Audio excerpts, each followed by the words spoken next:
Evolution যদি বলতে হয়, ইভলিউশন প্রথমে বলতে গেলে জানতে হবে যে ইভলিউশন জিনিসটা কি।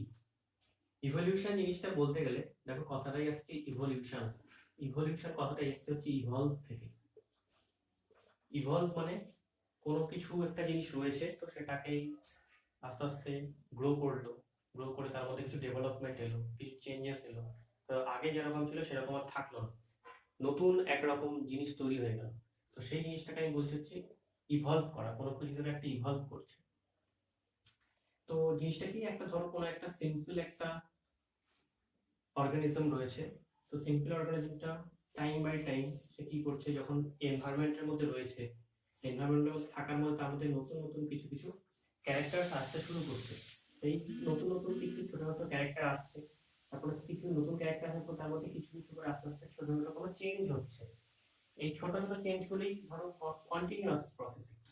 যদি কন্টিনিউয়াসলি হয়, কন্টিনিউয়াসলি একটা প্রসেস বা সিকোয়েন্সিয়ালি হয়, সিকোয়েন্সে চলছে জিনিসটা আর ধারাবাহিকভাবে চলছে, চলার ফলে আস্তে আস্তে এটা অনেকটা টাইম, স্লো প্রসেস একটা, অনেকটা টাইম পরে দেখা গেল যে ইনিশিয়ালি যে অর্গানিজমটা ছিল সেই অর্গানিজমটাই চেঞ্জ হয়ে গিয়ে একটু হাইফাই দেখতে হয়ে গেছে, বা একটা সুন্দর অন্যরকম জীবে পরিণত হয়ে গেছে, অর্গানিজমে পরিণত হয়ে গেছে।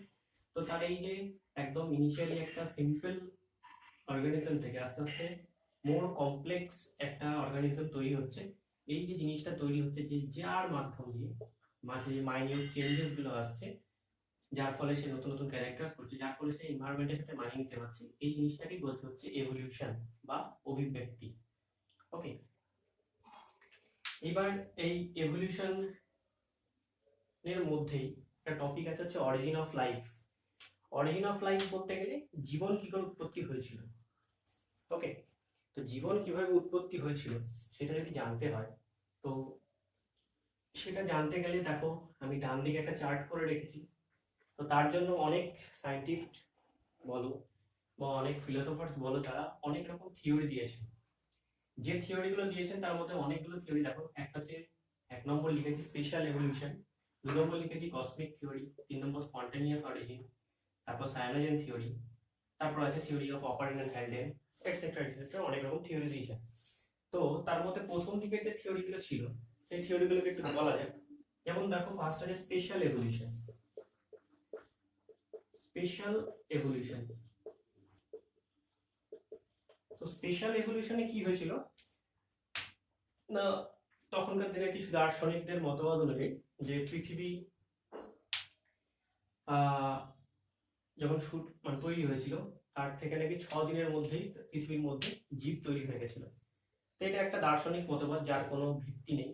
তো সেই জন্য এই থিওরিগুলোকে আস্তে আস্তে পরে নাকচ করে দেওয়া হয়। আরো কি বলা হয়েছিল, ফার্স্ট যদি বলি হিন্দু মাইথোলজি অনুযায়ী, হিন্দু মাইথোলজি অনুযায়ী কি হয়েছিল না, যে আমাদের ব্রহ্মা আছেন, ব্রহ্মা যাকে আমরা বলি, ঠিক আছে, দেবতা, তো তিনি নাকি পৃথিবীতে প্রথম প্রাণের সৃষ্টি করেছিলেন, এবং ফার্স্ট ম্যান ছিল হচ্ছে মানু, এন্ড উমেন ছিল হচ্ছে শ্রদ্ধা। ঠিক আছে, তো এরকম কিছু থিওরি যেগুলো মিথোলজিক্যাল থিওরি, সেগুলো এর উপরে স্পেশাল এভলিউশনের উপর বেস করে দাঁড়িয়ে রয়েছে, কিন্তু সেগুলো কোনো প্রমাণ পাওয়া যায়। বা বলতে পারি অন্য দিক থেকে যদি অন্যরকম থিওরি, অ্যাডাম এন্ড ইভ যেটা ছিল, তো সেটাও একটা এই স্পেশাল ইভলিউশন থিওরির মধ্যেই পড়ছে, যেগুলোর কোনো ভিত্তি নেই, তাই এগুলোকে এখন নাকচ করে দেওয়া হচ্ছে। নেক্সট দেখো বলছে কসমিক থিওরি। কসমিক থিওরি বলতে কি বোঝাচ্ছে, কসমিক মানে হচ্ছে বাইরের জগৎ বা বহির্বিশ্ব থেকে কিছু এসেছিল পৃথিবীতে, এসেই প্রাণের সৃষ্টি করেছে বা লাইফের সৃষ্টি করেছে। মানে ধরো এটা আমাদের পৃথিবী, তো এর বাইরে যেটা রয়েছে এগুলো হচ্ছে বাইরে থেকে কোনো একটা কিছু এলো, যেটা একটা ধরে নিয়ে গেল কসমোজেন গ্র্যানিউলস, যেখান থেকে নাকি পরে লাইফের সৃষ্টি হচ্ছে। তো এই থিওরিটারও কোনো বেস নেই, তো এটাকেও নাকচ করা হয়। 3 নম্বর আছে দেখো স্পন্টেনিয়াস অরিজিন।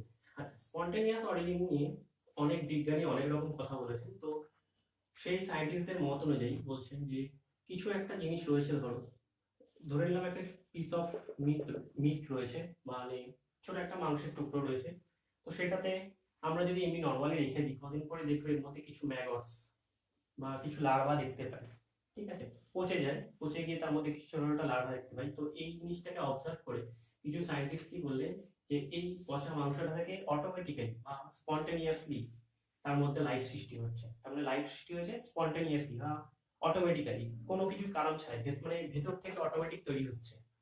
তো এই থিওরিটাকে কি করেন লুইস পাস্তুর, যিনি আছেন লুইস পাস্তুর, কি বলেন যে না, এই থিওরিটা পুরোপুরি ভুল। তো এই থিওরিটাকে পুরোপুরি ভুল প্রমাণ করে দিয়ে তিনি কি করেছিলেন, যে একটা এক্সপেরিমেন্ট করেছিলেন। না, এক্সপেরিমেন্টে কিরকম ছিল, তিনি একটা এরকম বাঁকানো কাচের নল নিয়েছিলেন, তার মধ্যে নিউট্রিয়েন্ট মিডিয়াম, ধরে নাও সুগার, ইস্ট, আরো অনেক কিছু দিয়েছিলেন, দিয়ে একটা মিডিয়াম তৈরি করতেন। তারপর এটাকে হিট দিয়েছিলেন, ঠিক আছে। হিট দেওয়ার পর কি করেছিলেন, যে হিট দেওয়ার যখন এটা অলরেডি হিটেড হচ্ছে, তখন এই যে বাঁকানো নলটা রয়েছে সেই নলটাকে সিল করে দিয়েছিলেন। তো সিল করে দেওয়া অবস্থায় দেখা, এবার এই অবস্থায় এটাকে ঠান্ডা করে তিনি রেখে দিয়েছিলেন অনেক দিনের জন্য। রেখে দেওয়ার পরে দেখা গেছিল যে এর মধ্যে কোনো ম্যাগট বলো বা কোনো নতুন কোনো লাইফের সৃষ্টি হয়নি। কিন্তু তিনি যখন এই কাঁচের নলটাকে ভেঙে দিলেন, তারপর কয়েকদিন অবজার্ভ করলেন, দেখা গেল এর মধ্যে কিছু নতুন নতুন লার্ভা বলো বা কিছু লাইফ বা নতুন অর্গানিজম এর মধ্যে দেখা যাচ্ছে। তো এর মাধ্যমে কি প্রুফ করলেন, যে যদি এটা যখন বন্ধ অবস্থায় ছিল, আগের থিওরি অনুযায়ী, স্পন্টেনিয়াস যদি এই থিওরি অনুযায়ী বলি, তাহলে এতে এর মধ্যে বন্ধ অবস্থায় থাকা অবস্থাতে এর মধ্যে লাইফের সৃষ্টি হওয়া দরকার ছিল বা উচিত ছিল, কিন্তু এখানে সেটা হচ্ছে না। তো এটাকে তিনি সেটাই বোঝাতে চাইলেন যে স্পন্টেনিয়াস যে থিওরিটা আছে সেটা ভুল। তার মানে কি, বাইরে থেকে নিশ্চয়ই এই একটা এয়ার, একটা ধরো বা মিডিয়াম এনভায়রনমেন্ট, এখান থেকে কিছু এর ভিতরে এসেছে, তার ফলে এখানে নতুন অর্গানিজমগুলো তৈরি হয়েছে। তাহলে তিনি এইভাবেই স্পন্টেনিয়াস যে অরিজিন অফ থিওরিটা সেটাকেও নাকচ করিয়েছিলেন। আচ্ছা, এরপর হচ্ছে সায়ানোজেন থিওরি। তো সায়ানোজেন থিওরি বলতে সায়ানোজেন থিওরি দিয়েছিলেন হচ্ছে ই ফ্রিজার, একজন সায়েন্টিস্ট, ঠিক আছে। তো তিনি কি বলেছিলেন, যে পৃথিবী যখন আস্তে আস্তে ঠান্ডা হচ্ছিল, প্রথম দিকে পৃথিবী কি ছিল, সূর্য থেকে শুনেছিলাম আমরা আলাদা হয়ে এসেছে পৃথিবীর একটা ছোট খণ্ড, সেটা তখন প্রচন্ড গরম ছিল। তো তখন আস্তে আস্তে আস্তে আস্তে ঠান্ডা হচ্ছে, তখন কার্বন এবং নাইট্রোজেন এই দুটি মলিকিউলস আস্তে আস্তে যখন ঠান্ডা হয়ে এরা অ্যাটাচড হয়ে, ঠিক আছে, তো সেইখান থেকে নাকি লাইফের সৃষ্টি হয়েছিল। এদের অ্যাটাচমেন্টটাকে বলা হয়েছিল সায়ানোজেন মলিকিউলস। এই সায়ানোজেন মলিকিউলস গুলো থেকেই নাকি লাইফ বা প্রোটোপ্লাজমের সৃষ্টি হয়েছিল, এমনটা তিনি বলেছিলেন। কিন্তু ফার্দার পরে ল্যাবরেটরিতে সেটা টেস্ট করা হয়েছিল, যে কার্বন এবং নাইট্রোজেন মিশিয়ে সেখান থেকে প্রোটোপ্লাজম তৈরি করা যায় কিনা, বা সেখান থেকে লাইফের অরিজিনেশন হচ্ছে কিনা। তো সেখানেও দেখা গেছিল যে এখানে কোনো লাইফের অরিজিন হচ্ছে না। তো এই থিওরিটাকেও নাকচ করা যায়। তো আলটিমেটলি বলা যায় যে অরিজিন অফ লাইফের যে থিওরি, অরিজিন অফ লাইফের মেন থিওরি, যার উপর বেস করে আমরা পড়াশোনাটা করব, সেটার পুরো থিওরিটা দাঁড়িয়ে হচ্ছে ওপারিনের থিওরি, বা থিওরি ওপারিনের origin of life theory. A I Oparin সায়েন্টিস্টের নাম। তো তিনি 1920 তে একটি থিওরি দিয়েছিলেন, এবং ফার্দার হ্যালডেন নামে একজন সায়েন্টিস্ট, তিনি 1928 এই থিওরির উপর বেস করি একসাথে একটা থিওরি, এনার থিওরিটাকে একটা স্পেশাল টার্মিনোলজি ইউজ করা হয়, এটা হচ্ছে হট ডাইলিউট স্যুপ। কি জিনিস এটা, এটাই পরে। ওকে, তো অরিজিন অফ লাইফ এটার মতবাদ দিয়েছিলেন যে না, ওপারিন, এআই ওপারিন 1920। সঙ্গে আরেকজন ছিলেন, তিনি ছিলেন হ্যালডেন 1928। তো এনারা যে মতবাদটা দিয়েছিলেন, সেই মতবাদটা শুরু হচ্ছে কোথা থেকে না, প্রথমে আমাদের কি তৈরি হয়েছিল, পৃথিবী তৈরি হয়েছিল। তো পৃথিবী তৈরি হওয়ার পর পৃথিবীর টেম্পারেচার তখন কি ছিল, টেম্পারেচার প্রচুর হাই ছিল। টেম্পারেচার হাই হওয়ার জন্য কি ছিল, যে অ্যাটমস গুলো ছিল, সেই অ্যাটমস গুলো কিরকম থাকবে, গ্যাসিয়াস ফর্মে থাকবে। আর কি হবে না, গ্যাসিয়াস ফর্মে এটা রয়েছে। সঙ্গে হচ্ছে দেখো, যখন এটা ফুললি হাই টেম্পারেচারে রয়েছে, অ্যাটমস গুলো রয়েছে গ্যাসিয়াস ফর্মে রয়েছে, আর সঙ্গে কি হবে না, বাইরে থেকে যে ইউভি রেডিয়েশন বা বলো ইউভি রেডিয়েশন, তারপরে লাইটনিং, এগুলো কন্টিনিউ হতে থাকে। সঙ্গে হচ্ছে ভলকানিক এরাপশন, সেটাও হয়, এগুলো কন্টিনিউ হতে থাকে। এইবার যখন পৃথিবী তৈরি হয়েছিল তখন পৃথিবী পুরোপুরি কি বলবো যে এরকম পুরো রাউন্ড নিশ্চয়ই ছিল না। তো কি ছিল না, কোথাও যেমন ক্লেফট ছিল, আর কোথাও এরকম উঁচু হয়ে গেছিল, সেই জায়গাগুলো মাউন্টেন, এরকম কিছু ক্লেফট ছিল, কিছু মাউন্টেন এরকম ছিল। এগুলো হচ্ছে ক্লেফট, এগুলো হচ্ছে মাউন্টেন। এইবার প্রচন্ড টেম্পারেচারে থাকার জন্য কি হয়, যে এখানকার যে অ্যাটমস গুলো ছিল carbon, hydrogen, nitrogen, oxygen, sulphur, phosphorus, এই অ্যাটমস গুলো কখনোই তারা কি মানে কোনো ফর্মের থাকতে পারছে না। মানে হচ্ছে এরকম যে এরা নির্দিষ্ট ফর্মে মানে O2 N2 এরকম ফর্মে এরা থাকতে পারছে না। তার ফলে কি হচ্ছে না, এরা কি করছে যে নিজেদের মধ্যে প্রচন্ড টেম্পারেচার, সঙ্গে হচ্ছে ধরো ইউভি রেডিয়েশন যেটা, বা যে আমাদের লাইটনিং হচ্ছে, তার ফলে কি হচ্ছে এদের মধ্যে রিঅ্যাকশন হচ্ছে।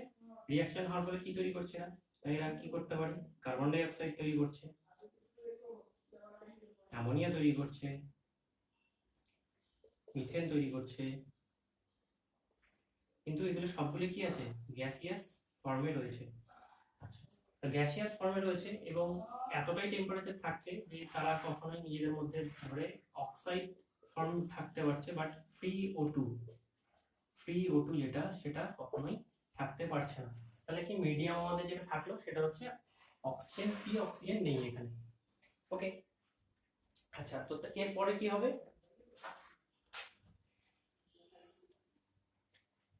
না, এই যে অ্যাটমস গুলো ছিল, তো অ্যাটমস গুলো ধীরে ধীরে নিজেদের মধ্যে কি ইনঅর্গানিক কম্পাউন্ড তৈরি করছে।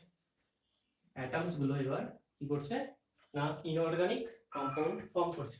তাহলে অ্যাটমস গুলো ইনঅর্গানিক কম্পাউন্ড যখন ফর্ম করছে, কি তৈরি করবে, NH3 তৈরি করছে, CO2 তৈরি করছে, হাইড্রোজেন অক্সাইড মিলে H2O তৈরি করছে, এগুলো তৈরি করছে।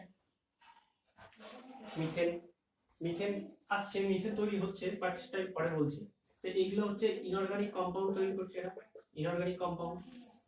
তো ইনঅর্গানিক কম্পাউন্ড গুলো এবার ইউভি রেডিয়েশন বলো বা লাইটনিং বলো, ইউভি অবলিক লাইটনিং, এর ফলে কি হচ্ছে না, এরা আস্তে আস্তে নিজেদের মধ্যে রিঅ্যাক্ট করে কি তৈরি করবে না, তৈরি করবে অর্গানিক কম্পাউন্ড।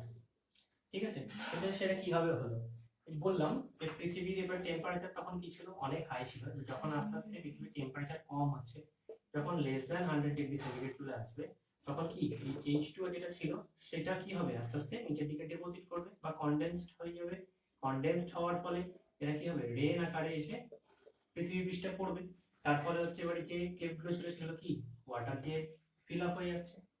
আচ্ছা, এবার ওয়াটার দিয়ে ফিল আপ হচ্ছে, এবার সেন্ট্রালে তখন আর্থের টেম্পারেচার তখনও হাই আছে।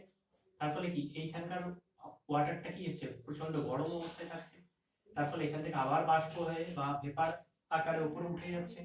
উঠে গিয়ে এবার ধরো এখানে যে মলিকিউল গুলো গ্যাসিয়াস ফর্ম ছিল, NH3, CO2 বা আদার্স আরো যা যা ছিল, সেগুলোর সাথে আবার কম্বাইন্ড হচ্ছে, আবার H2 এর সাথে মিক্স হয়ে সেগুলো কোথায় আসছে না, পৃথিবী পৃষ্ঠে আবার রেইন আকারে এসে এই প্লেটগুলোতে জমা হচ্ছে আস্তে আস্তে। আচ্ছা, সঙ্গে কি হচ্ছে না, এখানে বলেছিলাম মাউন্টেন আছে, তো মাউন্টেন এখানকার টেম্পারেচারটাকে রিডিউস করার জন্য কি হচ্ছে, ভলকানিক এরাপশন হচ্ছে।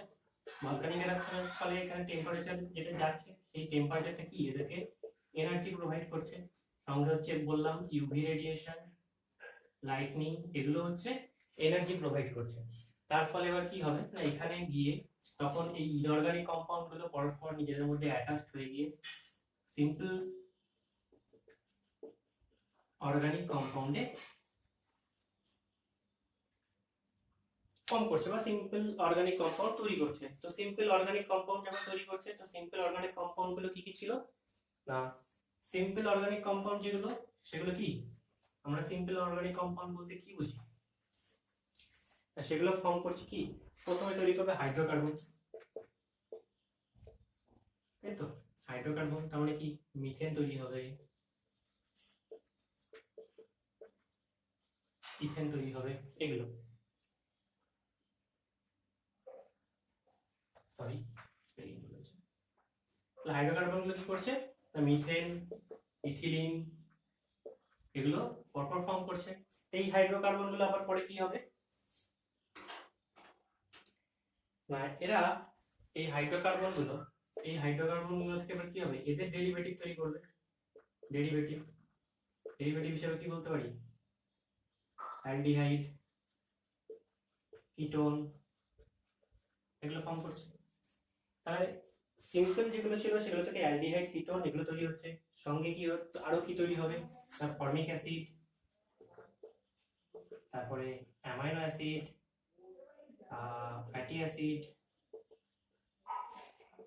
গ্লিসারল এগুলো সব ফর্ম করছে। তো এইগুলো সব ফর্ম করার পর এই জিনিসগুলো কোথায় আছে না, সেই আর্থের সেই ক্লেফটের মধ্যে এখানে মিক্স হয়ে রয়েছে। আচ্ছা এইবার দেখো এই এখানটা কি বললাম, ওয়াটারটা অলরেডি হট রয়েছে, আর সঙ্গে হচ্ছে দেখো এইগুলো মিক্স আপ হয়ে রয়েছে। তাহলে একটা জিনিস আমরা যখন কোনো একটা কিছু তৈরি করি, ওই সলিউশনের মধ্যে কিছু মিশাই, মিশিয়ে যেটাকে তৈরি করলাম, যদি যেটা ফোটাই, যে তৈরি হয় যেটা কি বলি, স্যুপ বলি। তো সেক্ষেত্রে এটাকে কি বলবো, হট ডাইলিউট স্যুপ। তাহলে এই হট ডাইলিউট স্যুপেরই কনসেপ্ট দিয়েছিলেন কে, আমাদের বিজ্ঞানী হ্যান্ডেল। আচ্ছা তো এখান থেকে এবার আস্তে আস্তে কি হলো, সিম্পল এবং সিম্পল শুধু নয়, এটা হলো সিম্পল যেমন ছিল সিম্পল, তাহলে এগুলো যেগুলো তৈরি হচ্ছে কম্পাউন্ড, হলো সিম্পল এন্ড কম্পাউন্ড আমার কি হলো হাইড্রোকার্বন বা অর্গানিক কম্পাউন্ড তৈরি করছে। তো এরপরে কি হবে না, এরপরে এই যে কম্পাউন্ডগুলো তৈরি হলো এদের মধ্যে কি হবে না, পলিমারাইজেশন দেখা যাবে। পলিমারাইজেশন মানে ধরো এগুলো যে মনোমার আকারে ছিল, এই মনোমার গুলো পরস্পর কি হবে, কিছু বন্ডস দ্বারা, হাইড্রোজেন বন্ডস বলো বা কোভ্যালেন্স বন্ড বলো, সেই বন্ডগুলো দিয়ে যুক্ত হয়ে যাচ্ছে। তার ফলে কি তৈরি করবে না, এরা কম্পাউন্ড, অর্গানিক কম্পাউন্ড ফর্ম করবে। তো সেই অর্গানিক কম্পাউন্ড গুলো কি বলতে পারি, যেমন পলিস্যাকারাইড, তাই তো পলিস্যাকারাইড। অ্যামাইনো অ্যাসিড ছিল, তাহলে অ্যামাইনো অ্যাসিড গুলো পলিপেপটাইড বন্ড দিয়ে যুক্ত হয়ে কি তৈরি করবে, প্রোটিন। গ্লিসারল আর ফ্যাটি অ্যাসিড তৈরি হলে কি হবে, ফ্যাট। তার সঙ্গে কি তৈরি হবে, কিছু নিউক্লিক পেন্টোজ সুগার, কিছু নাইট্রোজেন বেস, এগুলো ফর্ম করবে, তাই তো। মানে সহজ ভাষায় বলতে পারি এগুলো দিয়ে কি করবে, নিউক্লিওসাইড, নিউক্লিওটাইড এগুলো ফর্ম করছে, তাই তো। এই অবস্থায় এগুলো আবার ফার্দার কি হবে না, এগুলো থেকে ডিএনএ, আরএনএ এগুলো তৈরি হবে, তাই। আচ্ছা এইবার দেখো ইনিশিয়ালি আমার কি ছিল, কিছু ছিল হচ্ছে অ্যাটমস থেকে হলো ইনঅর্গানিক কিছু কম্পাউন্ড, ইনঅর্গানিক থেকে হচ্ছে simple organic compound, simple organic থেকে কম্পাউন্ড অর্গানিক কম্পাউন্ড বা ডেরিভেটিভস, সেখান থেকে এলো হচ্ছে আমার কমপ্লেক্স অর্গানিক কম্পাউন্ড, সেখান থেকে এলো হচ্ছে এই কমপ্লেক্স অর্গানিক কম্পাউন্ড গুলো এবার হচ্ছে একটা নির্দিষ্ট মডেলের মধ্যে যাবে। সেই মডেলটাকে কিভাবে বলবো, এই সব জিনিসগুলো কোথায় ছিল, সেই হট ডাইরেক্ট স্যুপের মধ্যেই রয়েছে। এবারে যখন একটা হট ডাইরেক্ট স্যুপের মধ্যে রয়েছে তখন কি হবে আস্তে আস্তে না, এরা হাইড্রোফোবিক আর হাইড্রোফিলিক দুটো টার্ম আছে আমরা জানি, ঠিক আছে। তো হাইড্রোফোবিক এবং হাইড্রোফিলিক যে ইন্টারঅ্যাকশন, সেই ইন্টারঅ্যাকশনের ফলে কি হবে, যেমন আমরা ওয়াটারে কি দেখি, যদি কোনো একটা সোপকে বা সাবানকে যদি করি, তার মধ্যে যে বাবলস গুলো তৈরি হয়, সেই বাবলস গুলোর মধ্যে এরকম ছোট ছোট বাবলস ফর্ম করে। তো সেরকমই কি হবে না, ওই যে হট ডাইরেক্ট স্যুপটা ছিল তার মধ্যে কি হবে, এরকম হট ডাইরেক্ট স্যুপের মধ্যে এরকম কিছু বাবলস যেগুলো রয়েছে সেগুলো ফর্ম করবে, এবং সেই ফর্মগুলো কি করবে, এরকম বাই লেয়ার্ড হবে, ঠিক আছে। তো বাই লেয়ার্ড যখনই হয়ে যাচ্ছে সেই স্যুপের মধ্যে, তো এই জিনিসটাকে আমি নাম দিলে লিখতে নেবো পারি কি, কোয়াসার্ভেট মডেল। আচ্ছা তো কোয়াসার্ভেট মডেল হলো এটা। তো কোয়াসার্ভেট মডেলের মধ্যে কি থাকছে না, পলিস্যাকারাইড থাকছে, পলিস্যাকারাইড প্লাস থাকছে হচ্ছে লিপিড, প্রোটিন এগুলো, সঙ্গে কি থাকে, কিছু নিউক্লিক অ্যাসিডও পাওয়া যাচ্ছে, তাই তো। তো এই কোয়াসারভেট মডেল যেটা, এই কোয়াসারভেট মডেলটার মধ্যে এগুলো পাওয়া যাচ্ছে। এবার এইটা আস্তে আস্তে কিসে ইভলভ করবে না, দেখা যাবে যে এর মধ্যে এবার আস্তে আস্তে নিউক্লিক ম্যাটেরিয়ালসটা আস্তে আস্তে ডেভেলপ করে প্রথমে কি হবে, আরএনএ দেখা যাবে। আরএনএ ফর্ম যখনই করে যাবে নিউক্লিক অ্যাসিড গুলো, ঠিক আছে, সঙ্গে যা ছিল সেগুলো, তো এই আরএনএ যুক্ত এগুলোকে আমরা কি বলতে পারি, প্রোটোভাইরাস বলতে পারি, প্রোটোভাইরাস। আচ্ছা, এইবারই এইখানে যে নিউক্লিক অ্যাসিড ম্যাটেরিয়ালসটা ছিল, সেই নিউক্লিক অ্যাসিড ম্যাটেরিয়ালসটা যদি আবার আরো ফার্দার ডেভেলপ করলো, ডেভেলপ করার পরে, আচ্ছা, তো এই যে প্রোটোভাইরাস বলছি, তো এটাকে আমরা কি বলতে পারি আর, প্রোটোভাইরাস যখন তৈরি হচ্ছে, তো প্রোটোভাইরাস গুলো মধ্যে কি থাকছে না, শুধু আরএনএ থাকছে যেটা এই অবস্থায় রয়েছে, তো এইগুলোকে বলা হচ্ছে প্রোটোবায়ন, ঠিক আছে। এই প্রোটোবায়ন গুলো যখন আরো ফার্দার কি হচ্ছে, আরএনএ জিনিসটাই যখন আস্তে আস্তে যখন ডিএনএ যখন এদের ফর্ম করে যাচ্ছে, ডিএনএ সঙ্গে আরএনএও থাকছে, ডিএনএ কিন্তু মেন বস্তু হচ্ছে ডিএনএ যখন হয়ে যাবে, তখন সেটাকে আমরা কি বললাম, কি দেবো, তখন এটাকে বলবো আমরা ইউবায়ন, ঠিক আছে, তখন এটাকে ইউবায়ন বলবো। আচ্ছা, ইন জেনারেলি এটা তখন কিসের মতো অ্যাক্ট করবে না, কিছু ব্যাকটেরিয়া লাইক স্ট্রাকচারের মতো এরা বিহেভ করতে শুরু করবে, ঠিক আছে। তো এখান থেকে বলতে পারি কি, প্রোটোবায়ন থেকে হচ্ছে প্রোটোভাইরাস থেকে ভাইরাস তৈরি হচ্ছিল, এরাই আরো মডিফাই হলো যখন, তখন যখন ডিএনএ চলে আসলো তখন ইউবায়ন, ইউবায়ন থেকে তৈরি হচ্ছিল কি ব্যাকটেরিয়া, তাই তো। এইবার এরপরে ফার্দার কি করে আসবে, ফার্দার কি হবে, যে ধরো এরকম একটা সেল রয়েছে, সেই সেলের মধ্যে আমার ডিএনএ রয়েছে, এবার ডিএনএ ম্যাটেরিয়ালসটা যদি এরকম ওপেন অবস্থায় রয়েছে ধরো, সঙ্গে আরো মিডিয়ামে ধরো কিছু ব্যাকটেরিয়া রয়েছে, সেই ব্যাকটেরিয়াগুলো এর ভেতরে এলো, আসার পর তারা এর ভেতরে পার্মানেন্টলি থেকে গেল, এরকম ভাবে না, এরা সিম্বায়োন্ট হিসেবে থেকে গেল। তো সেই রকম সিম্বায়োন্ট হিসেবে কিরকম থাকে আমরা জানি, মাইটোকন্ড্রিয়া থাকে, মাইটোকন্ড্রিয়া একটা সিম্বায়োটিক ব্যাকটেরিয়া ছিল আগে, তো আস্তে আস্তে যখন সিম্বায়োটিক অবস্থায় থেকে যায়, তাহলে এটাকে আস্তে আস্তে আমি কি বলতে পারবো, প্রোক্যারিওটিক সেল তৈরি হচ্ছে।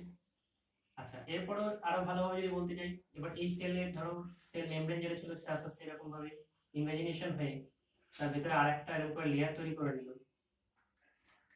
তো লেয়ারটা তৈরি করলো, সঙ্গে হচ্ছে ভেতরে যে ডিএনএ ম্যাটেরিয়াল গুলো ছিল সেগুলো একটা কভার দ্বারা বা মেমব্রেন দ্বারা পুরোপুরি প্যাকড হয়ে গেল, তখন সেটাকে নাম দিল কি, ইউক্যারিওটিক। তাহলে এইভাবে ইউক্যারিওটিক সেল তৈরি হলো। এবার ইউক্যারিওটিক সেলের ক্ষেত্রে প্ল্যান্ট সেল যদি দেখি, তাহলে প্ল্যান্ট সেলের যে বাইরের দিকে এরকম বাইলেয়ার দেখতে পাই, সেটা সেল ওয়াল, ভেতরটা সেল মেমব্রেন, সেটা হচ্ছে এই ইনভ্যাজিনেশনের ফলেই তৈরি হচ্ছে। আর প্রোক্যারিওটিক আমরা কি জানি, যে প্রোক্যারিওটিকে এরকম কোনো পার্মানেন্ট কোনো নিউক্লিয়াস থাকে না, প্রমিনেন্ট কোনো নিউক্লিয়াস থাকবে না, তার জন্য দেখো এখানে যখন তাহলে জেনেটিক ম্যাটেরিয়ালস এখানে কি ওপেন অবস্থায় রয়েছে সাইটোপ্লাজমে, আর এখানে যখন প্যাক হয়ে যাচ্ছে তখন সেটা তৈরি করছে ইউক্যারিওটিক, আর যখন এটা প্যাক থাকছে না তখন সেটা তৈরি করছে প্রোক্যারিওটিক। তার পুরোটা কোথা থেকে এলো, এই কোয়াসারভেট থেকে এলো। প্রথমে যেটা আরএনএ ফর্ম করলো সেখান থেকে কি তৈরি হচ্ছিল, প্রোটোবায়ন বা ভাইরাস বা প্রোটোভাইরাস, সেটাই আবার আস্তে আস্তে মডিফাই হয়ে যখন ডিএনএ ম্যাটেরিয়ালস নিয়ে আসলো, সেখান থেকে কি তৈরি হলো, ব্যাকটেরিয়া। সেই ব্যাকটেরিয়াগুলো এবার আস্তে আস্তে নিজেদের মধ্যে কিছু ব্যাকটেরিয়া তার ভেতরে ঢুকে সিম্বায়োটিক মিউচুয়ালিজম দেখালো, তার ফলে তারা সেখানে পার্মানেন্টলি থেকে গেল। এবার এটাই আস্তে আস্তে আরো মডিফাই হলো, কি হলো প্রোক্যারিওটিক। প্রোক্যারিওটিক থেকে আস্তে আস্তে এই জেনেটিক ম্যাটেরিয়ালস গুলো আরো মডিফাই হয়ে সেগুলো একটা মেমব্রেনের মধ্যে আটকে গেল, সেখান থেকে একটা প্রমিনেন্ট নিউক্লিয়াস তৈরি হলো, সঙ্গে প্ল্যান্ট সেলের ক্ষেত্রে কি হলো, যে সেল ওয়াল আর সেল মেমব্রেন দুটি দেখা গেল। এইভাবে আস্তে আস্তে কি হলো, ইউক্যারিওটিক সেল তৈরি হলো। দেখো একদম ইনিশিয়াল একটা অ্যাটমস ছিল, সেই অ্যাটমস থেকে আস্তে আস্তে পুরোটা ইভলিউশন হয়ে কি এলো, একটা ইউক্যারিওটিক সেল এলো। এটাকেই বিজ্ঞানী হ্যালডেন এবং বিজ্ঞানী অপারিন এটাকে নাম দিয়েছেন। তো এটাকে বলা হচ্ছে কি বলা হয়, কেমো সিনথেটিক থিওরি, ঠিক আছে। তো এটাই হচ্ছে অপারিন আর হচ্ছে হ্যালডেনের পুরো থিওরিটা। আচ্ছা, যদি এবার তো এবার একটুখানি জাস্ট রিক্যাপ করে দিচ্ছি জিনিসটা পুরোটাই কি হলো এতক্ষণ ধরে। তাহলে দেখো,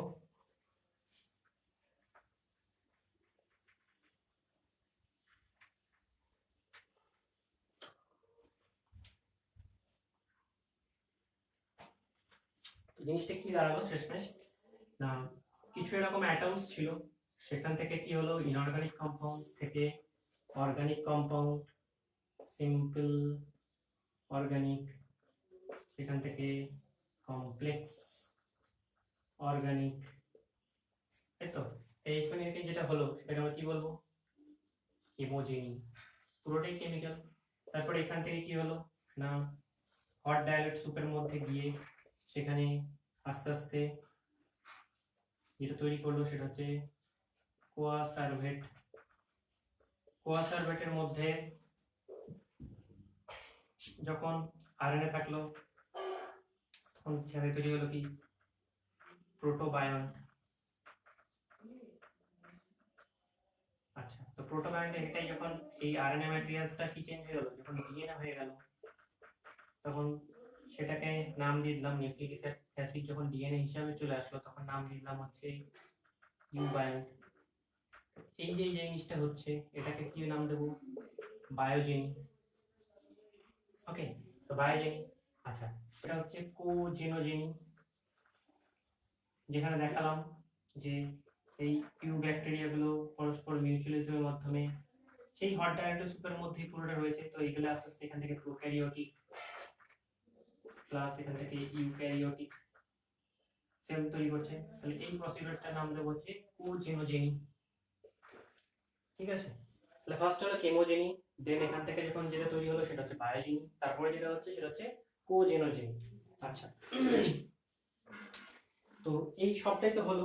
তো এবার একটু এই প্রোটোবায়ন্টের ব্যাপারটা একটুখানি জেনে নিই। প্রোটোবায়ন্টের জায়গাটা কি হলো না প্রোটোবায়ন্ট, আচ্ছা, তো এই প্রোটোবায়ন্টস যেগুলো ছিল, তো প্রোটোবায়ন্টস গুলো যখন ছিল তখন এয়ারে কোনো O2 প্রেজেন্ট ছিল না। তাই জন্য তারা কি পুরোপুরি কেমিক্যালের উপর ডিপেন্ড করে তাদের ফুড হ্যাবিট তৈরি করেছিল, নিজেরা খাবার তৈরি করতে পারছিল না। তাই জন্য নাম হয়েছিল তখন কেমো হেটারোট্রপস বলা হতো এদেরকে। এরাই ফার্দার যখন আস্তে আস্তে মডিফাই করলো, বাইরে থেকে আসা যে সানলাইট বলো বা ইউভি রেডিয়েশনটা সেটাকে কাজে লাগাতে শুরু করলো, এবং সেটাকে কাজে লাগিয়ে এই কেমিক্যাল গুলোকে ভেঙে তারা খাবার তৈরি করতে শুরু করলো। তখন তাদেরকে নাম দিলাম হচ্ছে কেমো ফটোট্রপস বা ফটো অটোট্রপসও বলা যায়। ঠিক আছে, এরপরে ফার্দার যখন আরো এরা যখন ইভলিউশনারি পরপর স্টেপ বাই স্টেপ এগোচ্ছে তখন দেখো নেক্সট স্টেপটার নাম দেওয়া হলো এদেরকে অ্যানারোবিক ফটো অটোট্রপস। দেখো অ্যানারোবিক মানে কি, তখনও বাতাসে O2 ছিল না। এখন পুরোপুরি কি করলো না সানলাইট যেটা, সেই সানলাইটটাকে কাজে লাগিয়ে এরা হচ্ছে খাবার প্রডিউস করতে শুরু করলো। তো এরা এরকম এক্সাম্পল কিরকম, যারা হচ্ছে সালফার ব্যাকটেরিয়া। ঠিক আছে, কারণ তখন এরা O2 বা হাইড্রোজেন এগুলোকে কনজাম্পশন করতে শুরু করে। এরপরে যেটা এলো সেটা হচ্ছে অ্যারোবিক ফটো অটোট্রপস। ঠিক আছে, অ্যারোবিক কখন বলবো না, এরা যখন এলো এরা তখন কি করলো না ওয়াটারে ডিজলভ যে হাইড্রোজেন রয়েছে, ঠিক আছে, আর কার্বন ডাই অক্সাইড যেটা সেটাকে ইউজ করা শুরু করলো। তো এই দুটোকে ইউজ করে শুরু করে এরা আস্তে আস্তে কি করলো না অক্সিজেন প্রডিউস করতে শুরু করলো। তাহলে এরা ফার্স্ট হচ্ছে অক্সিজেন প্রডিউস করা শুরু করলো, তারপরে তখন এরপর থেকে আমাদের এনভায়রনমেন্টে ফ্রি O2 প্রচুর পরিমাণে পাওয়া গেল। এরা কারা ছিল, এরা ছিল হচ্ছে সায়ানোব্যাকটেরিয়া। আচ্ছা, এই যে সালফার ব্যাকটেরিয়া গুলোর কথা বললাম, তাহলে এরা কি হতো, এরা তখন O2 প্রডিউস করতে পারতো না। কিন্তু এরপরে যখন দেখো নেক্সট স্টেজে এলো তখন অ্যারোবিক হয়ে গেল, এরা অ্যারোবিক ফটো অটোট্রপস। তারা তখন কি এরা O2 ফর্মেশন করতে শুরু করে দিল। এইভাবে দেখো পরপর ইভলিউশনে এগুলো আসতে থাকছে। আচ্ছা, তো আর বাকি জিনিসটা তো আগে বললাম যে কি করে একটা পুরো থিওরিটা কিসের উপর দাঁড়িয়ে আছে না কেমিক্যাল হাইপোথিসিসের উপর। ওকে, তো নেক্সট ক্লাসে দেখছি কি করা যায়।